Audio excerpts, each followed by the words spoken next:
Bom dia, boa tarde, boa noite, pessoal. Espero que vocês estejam bem. Na aula de hoje, nós vamos falar sobre a acústica, que é a parte da ondulatória que estuda o som e os seus fenômenos associados. Então, bora lá. Então, como nós vimos lá na primeira aula da ondulatória, o som é uma onda do tipo mecânica, tridimensional e longitudinal. Mecânica porque ela precisa de um meio para se propagar.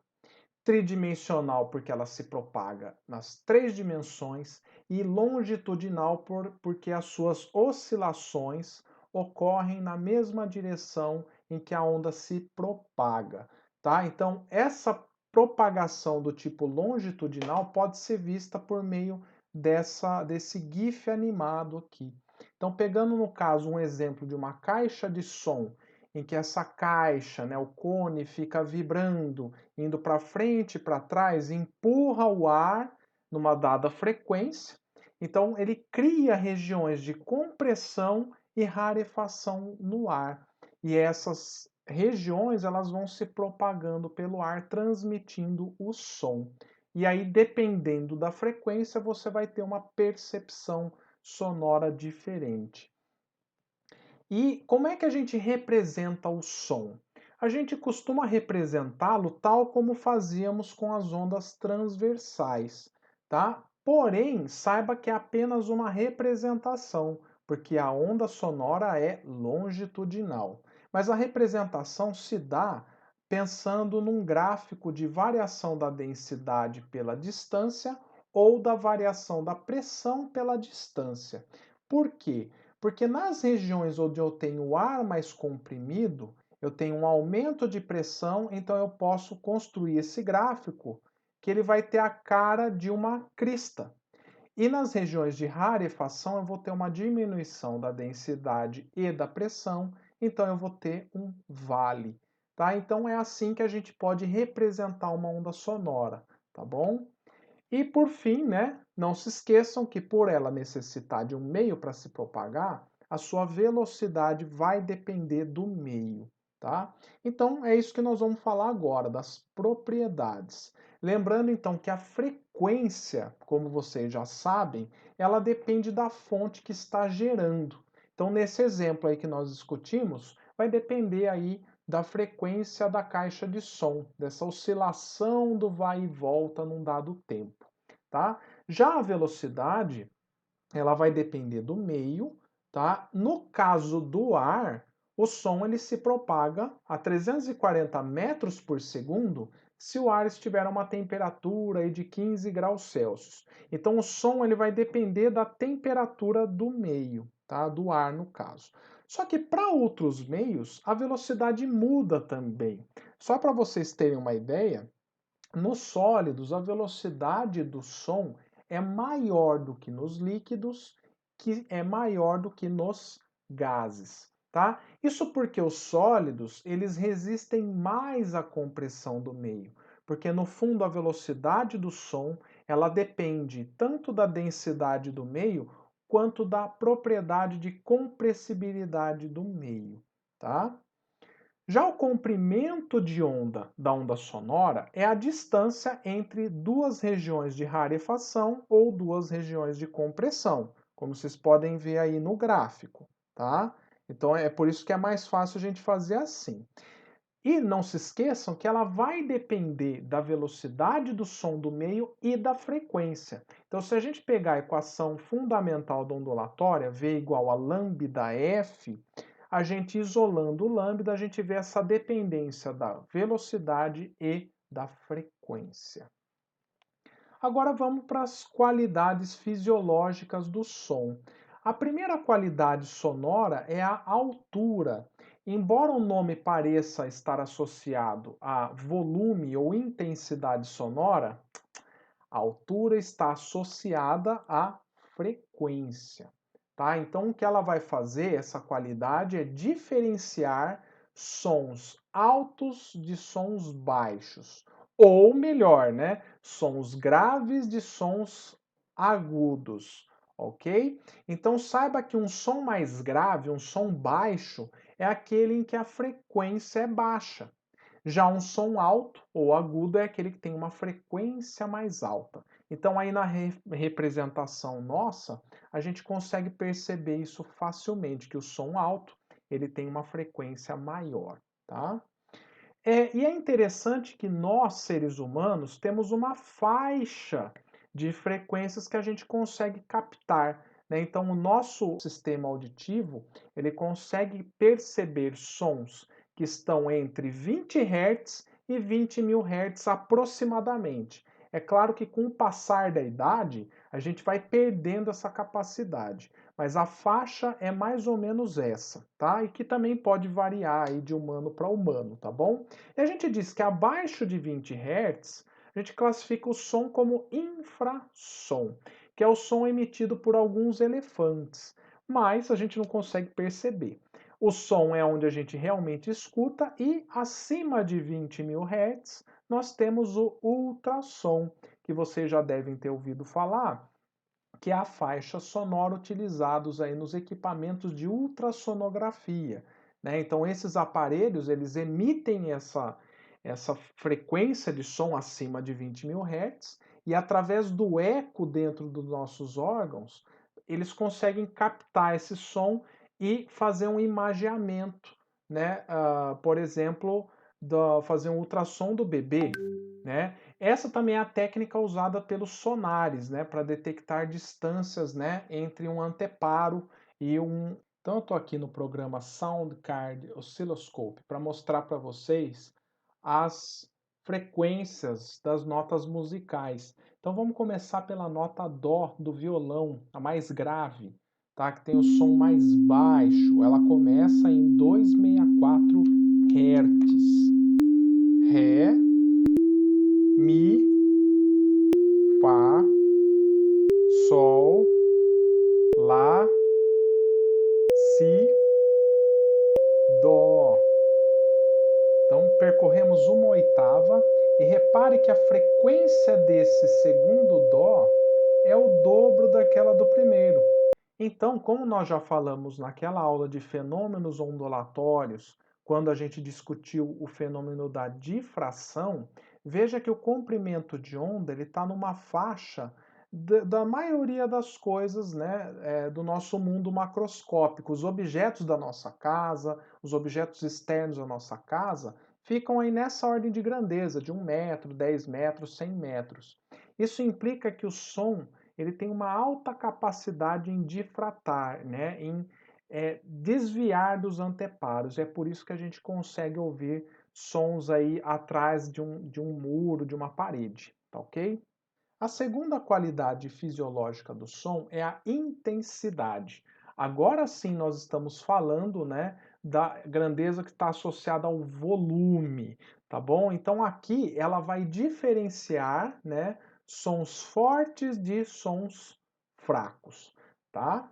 E está relacionado com a amplitude, tá? Mas de forma matemática, a gente diz que a intensidade ela é proporcional ao quadrado da amplitude da onda. Então aí embaixo a gente tem a representação de um som fraco e um som forte, tá? Então o som fraco ele vai ter uma amplitude menor do que um som forte. Em outros termos, a gente pode dizer que a intensidade sonora ele é o fluxo de energia por unidade de área.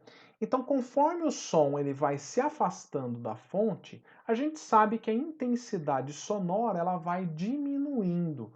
Então, se eu tivesse aqui uma fonte sonora que emite nas 3 dimensões possíveis, você vai ter o som formando superfícies esféricas em torno da fonte, tá? Então, por definição, a intensidade sonora é definida como a potência sonora dividido pela área.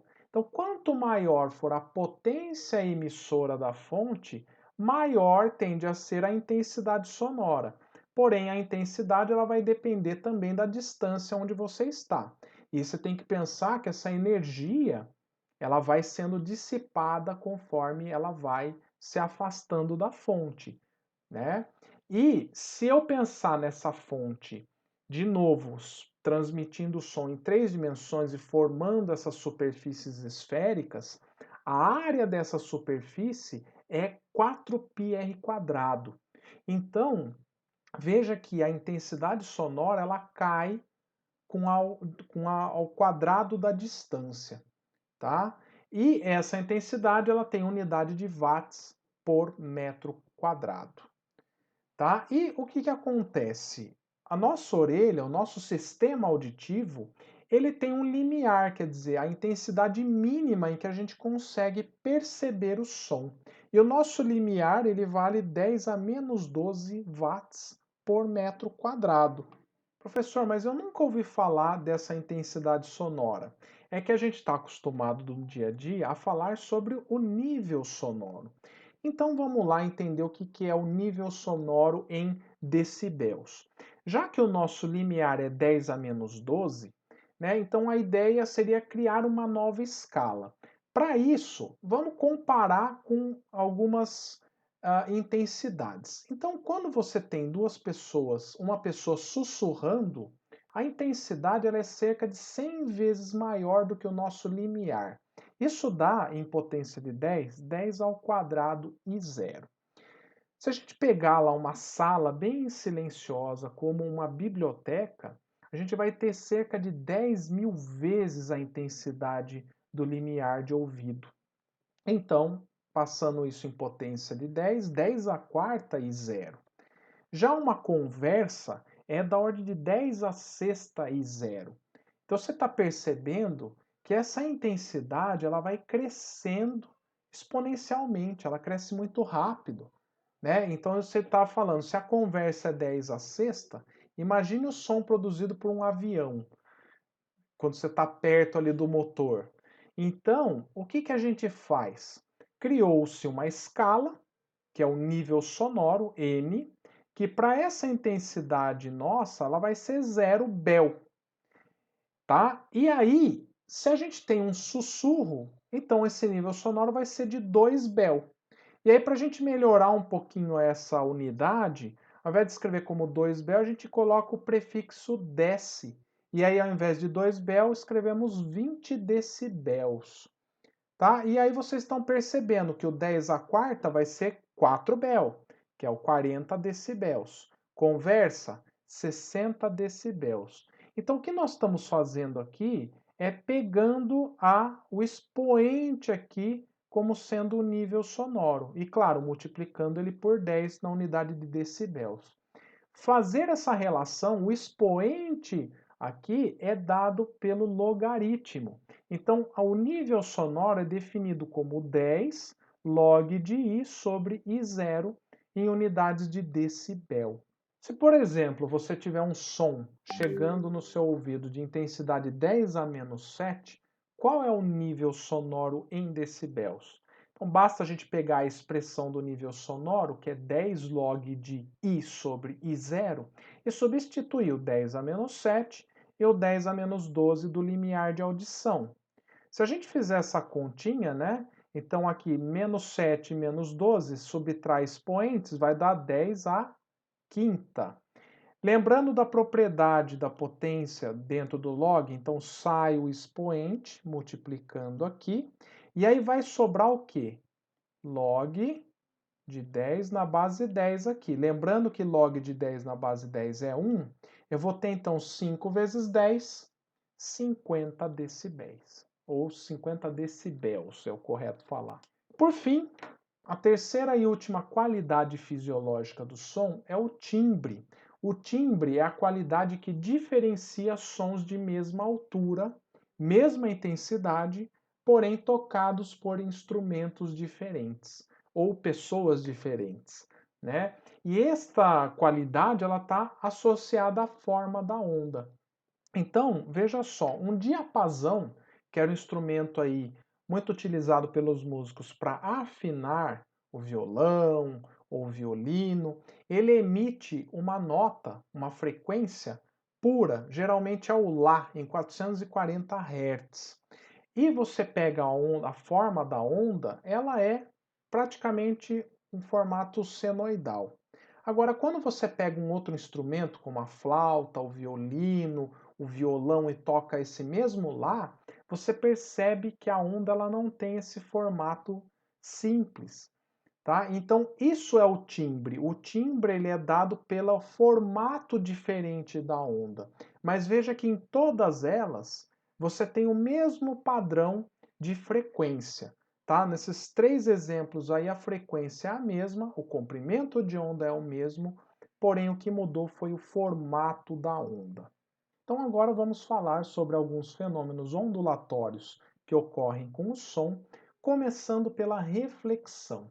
Então, como nós vimos, a reflexão é a interação da onda com uma barreira e é quando ela reflete, tá? Então, quando ela retorna pelo mesmo meio da origem, né? E o fenômeno aqui que nós vamos falar, começando, é pelo eco. Então, o eco, ele pode ser percebido aqui, ó. O eco é essa percepção de que o som ele está se repetindo. E veja o seguinte, o nosso ouvido humano ele só consegue perceber essa repetição se o tempo entre o som refletido e o som emitido, ele for no mínimo de 0,1 segundos. Tá? Então, isso define então uma certa distância mínima até o anteparo em que o som vai estar se refletindo. Com base nisso, eu pergunto para vocês: qual é a menor distância para a gente perceber o eco? Muito simples. Se a velocidade do som for de 340 metros por segundo, aplicando a expressão velocidade à distância pelo tempo, como o som vai vai percorrer, né, a ida e a volta, então vai ser 2D. Então 2D, o tempo mínimo 0,1 e a velocidade 340 metros por segundo. Fazendo a continha, a gente descobre que a distância mínima é de aproximadamente 17 metros. Outro fenômeno interessante é o da reverberação, que ocorre quando esse intervalo de tempo é menor do que 0,1 segundo. Então, esse tipo de fenômeno, ele dá a impressão de continuidade do som, que nem vocês podem ver aqui, ó.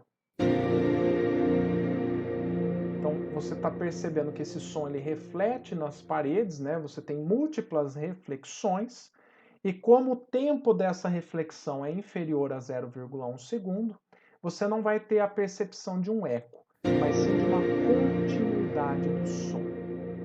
Isso é a tal da reverberação. E é por conta desses fenômenos, da reverberação e do eco, que há uma preocupação com as grandes salas de espetáculo, anfiteatros. Então, os engenheiros e arquitetos, eles precisam pensar na acústica desses ambientes para que essas reverberações não embolem o som, né? Então, imagina um espetáculo em que o som fica refletindo no ambiente e prolongando esse som por muito tempo. Ele vai começar a embolar. Então, há essa preocupação e os engenheiros e arquitetos utilizam algumas técnicas de colocar nesses anfiteatros os absorvedores e refletores de som. Vamos dar uma assistida nesse vídeo aqui, ó. Room acoustics are greatly improved using a combination of absorption and diffusion.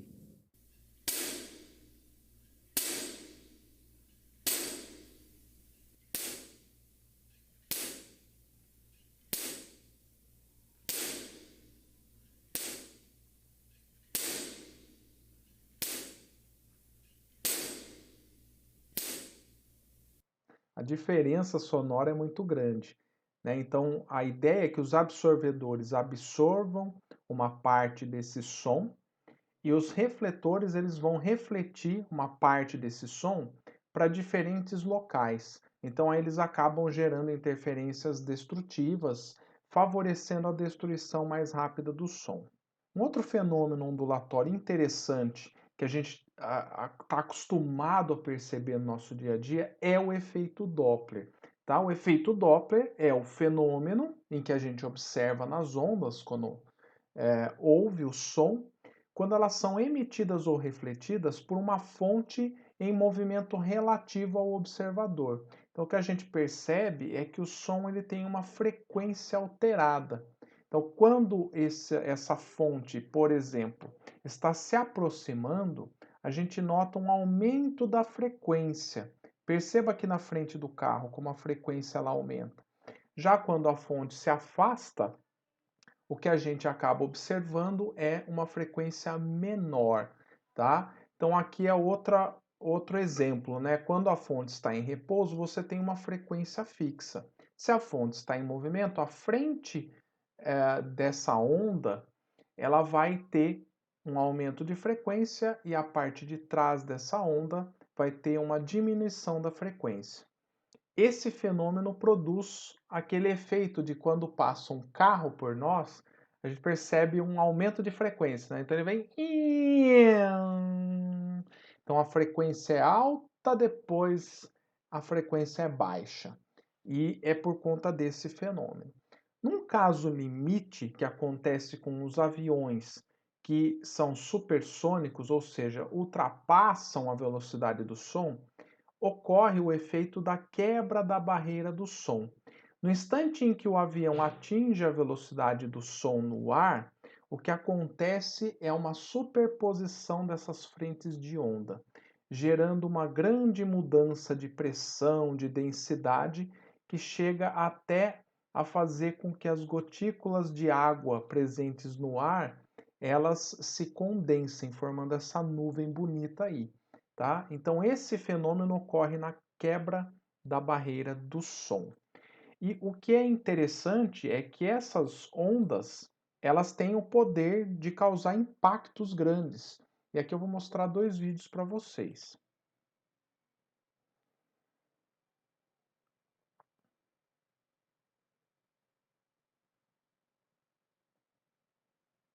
Nesse segundo vídeo, chega até a quebrar os vidros lá em Brasília.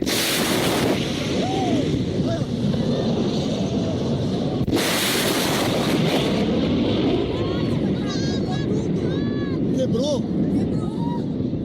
Quebrou, cara? Eu vi tudo quebrou. Bom, mas o efeito Doppler ele não é só uma curiosidade, né? Ele é bastante utilizado, ele tem várias aplicações, tá? Uma delas é no radar móvel, tá? Então o guardinha, quando ele fica lá com o radarzinho móvel, ele está utilizando, né? O aparelho utiliza do efeito Doppler para determinar o movimento relativo entre a onda sonora que vai, bate no carro e volta. Essa diferença medida na frequência faz com que seja possível medir a velocidade do carro. Um outro exemplo são os astrônomos que utilizam do efeito Doppler para estudar, né, estrelas duplas ou detectar exoplanetas, ou seja, planetas fora do nosso sistema solar, por conta do movimento dessas estrelas em torno de um centro de massa, tá, em comum. Então, a partir desse fenômeno é possível medir a diferença de frequência na luz. Então, quando a estrela ela está em movimento a favor aqui da Terra, você vai obter uma frequência luminosa diferente de quando a estrela está se afastando, tá? E por fim, o último exemplo é o do ultrassom Doppler, que é um aparelho usado na medicina, em que você pode medir diferentes frequências na passagem do sangue aí nas veias e artérias.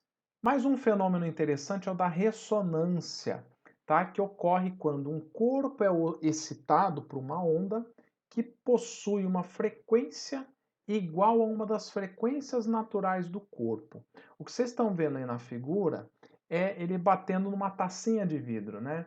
Mas o que acontece é que a taça de vidro ou qualquer outro corpo que tem aqui no nosso dia a dia, ele vai ter frequências naturais de vibração. Então, se você consegue emitir um som de frequência próxima a essa frequência natural, você vai fazer esse copo ou esse corpo vibrar e aumentar essa amplitude de vibração. Se for um copo de vidro, você pode chegar a quebrar esse copo, tá? Inclusive tem um vídeo que foi feito lá pelos Caçadores de Mitos, onde eles chamam um músico, um cantor de rock, para fazer isso, justamente quebrar a taça. Depois vocês pesquisem lá no YouTube. Mas a ressonância ela também tem uma aplicação prática grande, não é só para quebrar copo. Um exemplo que eu posso dar para vocês agora é o da sintonia de rádio. Então, quando você quer sintonizar o rádio, você vai lá e mexe no botão do rádio. Então, você está mudando a frequência de oscilação no circuito lá dentro do rádio.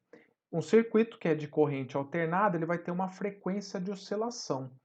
Se a onda de rádio que estiver chegando, ela oscila na mesma frequência do circuito, então você vai ter uma ressonância que vai captar apenas esse sinal de frequência. E com isso você consegue sintonizar a rádio que você quer ouvir. E aí você mudando ali o botão, você vai mudar a frequência e captar outro sinal de rádio que você queira ouvir, ok? Por fim, vamos falar da interferência, especificamente das ondas estacionárias que são formadas. Nós já estudamos há algumas aulas atrás sobre as ondas estacionárias em cordas. Isso é o mesmo que vai acontecer no instrumento de corda, como no violão, por exemplo. Então, no violão, você tem as 6 cordas, cada uma com uma densidade, ou seja, uma espessura diferente da outra, e também tracionadas de formas diferentes. E isso vai gerar em cada corda, quando você toca ela, você vai fazer essa corda vibrar em diferentes harmônicos, que a gente fala, né? Em diferentes modos. Então você vai ter o modo fundamental de vibração e junto dele essa corda vai vibrar também das outras formas, gerando o segundo, terceiro, quarto harmônico e assim por diante. A soma de todos esses modos é o que vai dar a característica do timbre. Já o que caracteriza a frequência da nota musical é o primeiro harmônico, tá? Então, vamos lá, relembrando aqui. Esse primeiro modo aqui, que é o fundamental, você vai ter aqui um fuso só ou, né, o que a gente chama aqui de ventre, né? Então você tem um ventre e cada ventre tem lambda sobre 2 de tamanho. Como lambda sobre 2 aqui corresponde ao tamanho L da corda, então o comprimento de onda é 2L. Esse é o modo fundamental. E sempre na corda, como ela é fixa nas extremidades, você vai ter sempre nó nas extremidades. Então, o segundo harmônico ele vai formar 2 ventres. O terceiro vai formar 3 ventres. E assim por diante. E dessa forma você vai somando, aqui você tem 2 lambda sobre 2, então lambda é igual a L. Aqui você tem 3 lambda sobre 2, isolando o lambda, 2L sobre 3. E assim por diante. Então, sabendo disso, nós podemos chegar então numa expressão para qualquer harmônico, em que o comprimento de onda é 2L sobre N e por fim a frequência é NV dividido por 2L, onde esse N é o número do modo. O 1 é o fundamental, e aqui segundo, terceiro, quarto harmônico e assim por diante. Já nos instrumentos de tubo, né, que a gente chama aqui na física de tubos sonoros, agora a gente não tem mais a corda, o meio sólido para vibrar. Quem vai vibrar agora vai ser o próprio ar. E o que é interessante dos tubos sonoros é que o tamanho deles vai fazer o som vibrar lá de algumas formas específicas, que são selecionadas de acordo com o formato do tubo. Esse tubo que vocês estão vendo é um tubo que é aberto nas duas extremidades. Então aqui dentro você vai formar ondas estacionárias de determinadas frequências em específico. E esse tubo ele acaba filtrando o som. Se você pegar um tubo e colocar no seu ouvido, perto de um gerador de som, você vai ver que esse tubo ele vai filtrar o som e vai deixar passar só as frequências que o tubo permite, né, gerar ondas estacionárias. E essa frequência ela vai ser, na verdade, a frequência fundamental, tá? É aquela que você vai perceber. Mas os tubos sonoros eles são de diferentes formas, né? Você tem a flauta, o clarinete, o saxofone, né? No caso da flauta, ela é fechada numa extremidade e aberta na outra, tá? E assim por diante. Cada tubo tem a sua característica. Então, como é que funciona? Quando você tem Então, um som sendo gerado dentro desse tubo, ele vai permitir só algumas frequências. O modo fundamental de vibração num tubo aberto é aquele em que as extremidades do tubo são livres. Então o ar ele vai vibrar aqui nas duas extremidades e aí no modo fundamental, aqui no meio do tubo ele vai gerar como se fosse um nó. É onde o ar ele fica aproximadamente parado aqui, tá? Então esse é o modo fundamental. E como aqui você vai ter meio ventre dessa extremidade até o nó, mais meio ventre daqui até o fim, isso vai dar lambda sobre 2, né? Seria o equivalente a um ventre inteiro, então lambda é igual a 2L. O segundo harmônico, você tem agora, ao invés de um nó, você vai ter dois, já que as extremidades são livres. Então você vai ter dois ventres, e isso vai gerar, então, 2 vezes lambda sobre 2, que é igual a lambda igual a L. O terceiro harmônico, você vai ter 3 nós, que estão aqui. Então, lambda é 2/3 de L. Então, gente, o comprimento de onda também é 2L sobre N, onde o N é o número do modo de vibração. Substituindo isso na equação fundamental da ondulatória, a frequência vai ser NV sobre 2L, onde o N é o número do harmônico de novo. Lembrando que o que vai caracterizar a nota desse tubo é o modo fundamental. Vai ser essa frequência aqui. As demais são aquelas que vão dar o timbre do instrumento. Essa aqui é outra forma da gente enxergar o que eu estava comentando. Tá? Então, um nó, 2 nós, 3 nós, 4 nós e assim por diante. E principalmente o que é importante aqui é notar que você tem aqui nas duas extremidades, né, como o tubo é aberto, ele vai ser livre para vibrar o ar. Já nos tubos fechados, a gente vai ter a seguinte característica.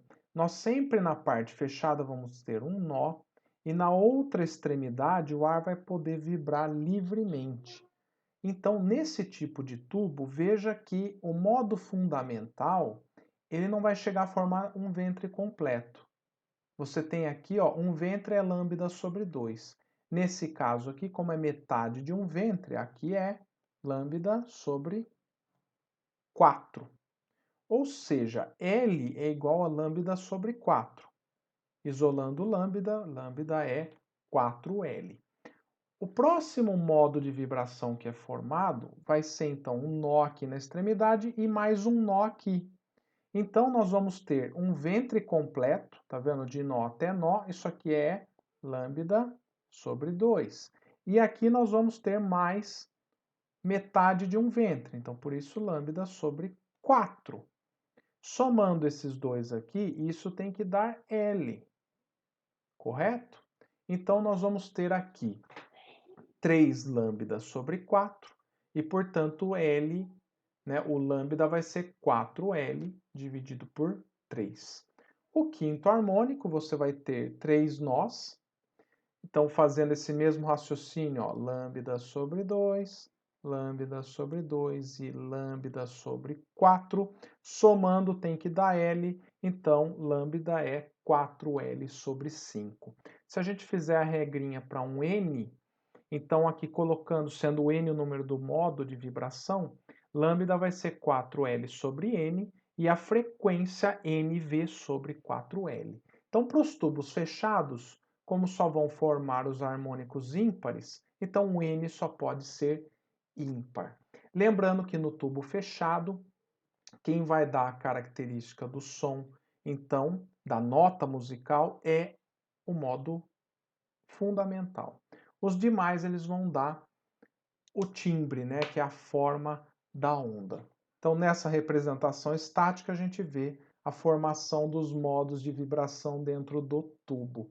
Tá? Existe um tubo, que é um experimento que é feito, que é o tubo de Kundit, onde nesse tubo é gerado um som numa extremidade e dentro dele é colocado pozinhos de isopor. E o que a gente percebe é uma forma de visualizar essas ondas estacionárias é justamente através do pozinho. E o pozinho ele vai acumular justamente na parte onde você tem os nós, tá? Por quê? Porque como o ar ele vibra nos ventres aqui, então ele vai empurrar esse pozinho tudo aqui para a região dos nós. Olha, um exemplo de tubo sonoro aberto é o da tampinha da caneta Bic, tá? Então, se você vier aqui assoprar, você vai gerar um sonzinho ali dentro, uma nota musical. E o bacana é que você pode também ter o tubo sonoro fechado, basta tampar o furinho aqui. Vamos ver o que acontece, ó.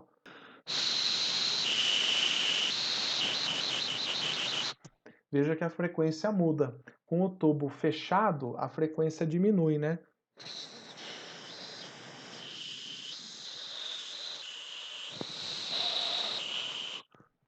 Bacana, né? Então vamos para os exercícios dessa aula. Exercício 1. O som é a propagação de uma onda mecânica longitudinal apenas em meios materiais. O som possui qualidades diversas que o ouvido humano normal é capaz de distinguir. Assinale corretamente as qualidades fisiológicas nas situações apresentadas abaixo, sendo 1. Intensidade, 2. Altura e 3. Timbre. Então vamos ler cada uma das afirmações e colocar qual delas diferencia as demais. Abaixar o volume do rádio ou da televisão. Bom, então a característica que distingue essa situação é a intensidade sonora, pois ela está relacionada ao volume. 2. Distinguir uma voz aguda de mulher de uma voz grave de homem. Bom, para diferenciar essas duas vozes, a gente tem a característica da altura, que está relacionada com a frequência. Distinguir sons de mesma altura e intensidade produzidos por vozes de pessoas diferentes. A característica fisiológica que vai fazer essa diferenciação é o timbre, como nós discutimos, que é a forma da onda. Porque se a altura, que é a frequência, e a intensidade sonora são as mesmas, é o timbre que vai poder diferenciar. Distinguir a nota Dó emitida por um violino e por uma flauta. De novo, é o timbre, já que a altura é a mesma. Distinguir as notas musicais emitidas por um violão. Então, para distinguir a nota, a característica é a altura, que é justamente a frequência. Exemplo 2. Uma ambulância A em movimento retilíneo e uniforme aproxima-se de um observador O em repouso. A sirene emite um som de frequência constante FA. O desenho ilustra as frentes de onda do som emitido pela ambulância. O observador possui um detector que consegue registrar no esboço de um gráfico a frequência da onda sonora detectada em função do tempo antes e depois da passagem da ambulância por ele. Qual esboço gráfico representa a frequência FO detectada pelo observador? Então vamos lá, cada gráfico eu vou ter a frequência no eixo vertical, que é a frequência que o observador detecta, e aqui o tempo. O que vai acontecer é que essa ambulância vai passar pelo observador. Quando ela está se aproximando, veja que a frequência do som ela está maior do que a frequência da ambulância em repouso. Então veja que quando ela está se aproximando, a frequência é alta. Quando a ambulância ultrapassa o observador, é como se ele estivesse aqui, ó. Nesse caso, as ondas vão demorar mais para ir atingindo ele, né? Cada aqui crista dessa onda vai demorar um pouquinho mais para atingir o observador. Então, por isso, a frequência vai diminuir, tá? E o som vai ficar mais grave. Então, qual gráfico representa essa situação? Em que eu tenho inicialmente uma frequência alta, que depois vai diminuir. O esboço que representa isso é justamente a letra D. A frequência, ó, ela é alta quando a ambulância passa por ele, ó, em um dado momento você vai ouvir a frequência natural da ambulância e depois a frequência vai diminuir. Exemplo 3. O nível sonoro é medido em decibéis de acordo com a expressão. Nível sonoro 10 log de I sobre 0. Um adendo, é decibéis, a forma correta. Onde I é a intensidade da onda sonora e I0 é 10 a menos 12 watts por metro quadrado. É a intensidade de referência padrão correspondente ao limiar da audição do corpo humano. Numa certa construção, o uso de proteção auditiva é indicado para trabalhadores expostos durante um dia de trabalho a um nível igual ou superior a 85 decibéis. O gráfico abaixo mostra o nível sonoro em função da distância a uma britadeira em funcionamento na obra. Item A. A que distância mínima da britadeira os trabalhadores podem permanecer sem proteção auditiva? Item B. A frequência predominante do som emitido pela britadeira é de 100 Hz. Sabendo-se que a velocidade do som no ar é de 340 metros por segundo, qual é o comprimento de onda para essa frequência? E item C. Qual é a intensidade da onda sonora emitida pela britadeira a uma distância de 50 metros? Então vamos lá. Para responder o item a distância mínima que o trabalhador pode ficar da britadeira sem precisar do protetor auricular, a gente pode ver pelo gráfico. Então aqui, como é nível sonoro por distância, então 85 decibéis, que é o maior nível sem o protetor, ó, tá aqui. Então a distância, ó, vai ser mínima, né? É de 10 metros. Então, acima dessa distância não tem problema nenhum, né? Nessa distância ou acima. No item B, ele quer saber qual é o comprimento de onda emitido aí pela britadeira. Então, como a velocidade do som é de 340 metros por segundo e a frequência é de 100 Hz, então, aplicando a equação fundamental da ondulatória, lambda vai ser V sobre F. Então, lambda vai ser 340 dividido por 100, lambda 3,4 metros. O item C é intensidade sonora emitida a 50 metros. Então vamos lá, a 50 metros, o nível sonoro é de 70 decibéis. Então aqui, ó, nível sonoro 70 dB. Então, se a gente aplicar a expressãozinha, nós vamos ter 70 igual a 10 log I sobre I0, que é 10 a menos 12. Já vamos cortar esse zerinho aqui. Então, nós temos que log de I sobre 10 a menos 12 é igual a 7. Lembrando da definição de logaritmo, que é log de A na base B é igual ao expoente, vou chamar de x, isso aqui é então B de x igual a A. Lembrando disso, vamos pensar um pouquinho. Ó. A base aqui é 10.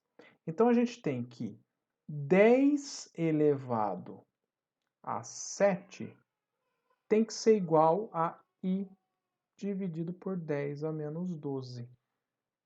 Então, nós vamos ter que I, ó, passa isso aqui multiplicando, 10 a menos 12 vezes 10 a 7. Então, vai dar 10 a menos 5 watts por metro quadrado. Exemplo 4. Ruídos de fundo de baixa intensidade em uma sala produzem ondas estacionárias em um tubo de papelão de comprimento 67 centímetros com as duas extremidades abertas. Suponha que a velocidade do som no ar dentro do tubo é de 343 metros por segundo. Item A. Qual a frequência do som produzida pelo tubo? E item B. se você encostar o ouvido em uma das extremidades do tubo, fechando a mesma, que frequência fundamental ouvirá? Então, no item A, nós temos um tubo aberto, onde nas extremidades você tem que o ar ele pode vibrar livremente, já no centro você vai ter um nó aqui. E esse aqui é o modo natural de oscilação, onde a onda vai ficar fazendo este movimento aqui, tá? Pelo menos a representação da onda de pressão, tá?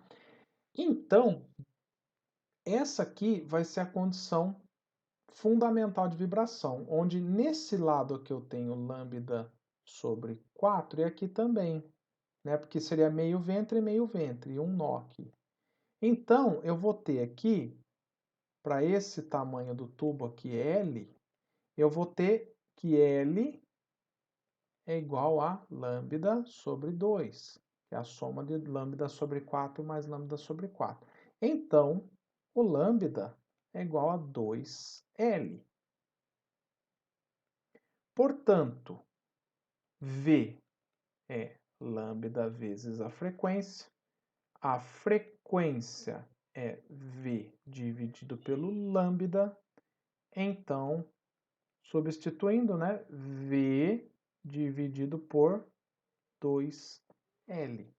Isso sem precisar decorar aquela formulinha lá da aula, tá? Então, a frequência, ela vai ser 343, que é a velocidade do som dentro do tubo, dividido por 2 vezes o L. Como o L está em centímetros, vamos passar isso para metros, 0,67 metros. Então, aqui, ó. Portanto, fazendo a continha, nós vamos ter uma frequência de 256 Hz. Essa aqui é a frequência fundamental de vibração. No item B, como a pessoa encosta o ouvido no tubo, então esse tubo vai passar a se comportar como fechado, uma extremidade fechada. Então, nesse caso, a onda ela vai ter uma extremidade livre para vibrar e na outra não. Então aqui você vai ter um nó e aqui você vai ter o ventre, né? Mas veja que aqui eu tenho só lambda sobre 4, porque seria meio ventre. Então, com tamanho L aqui. Então, veja só, como L é igual a lambda sobre 4, lambda equivale a 4L, ou seja, para ter um comprimento de onda completo, eu precisaria de 4 vezes o tamanho desse tubo, tá? Então,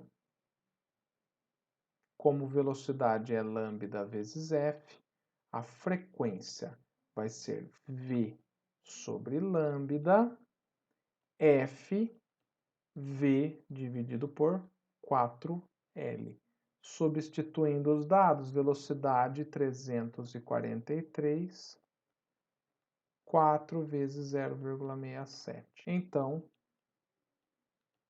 veja que a frequência diminuiu pela metade da frequência que a gente tinha no tubo aberto.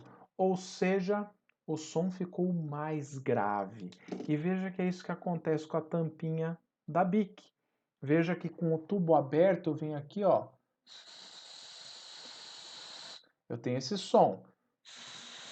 Aí eu fecho.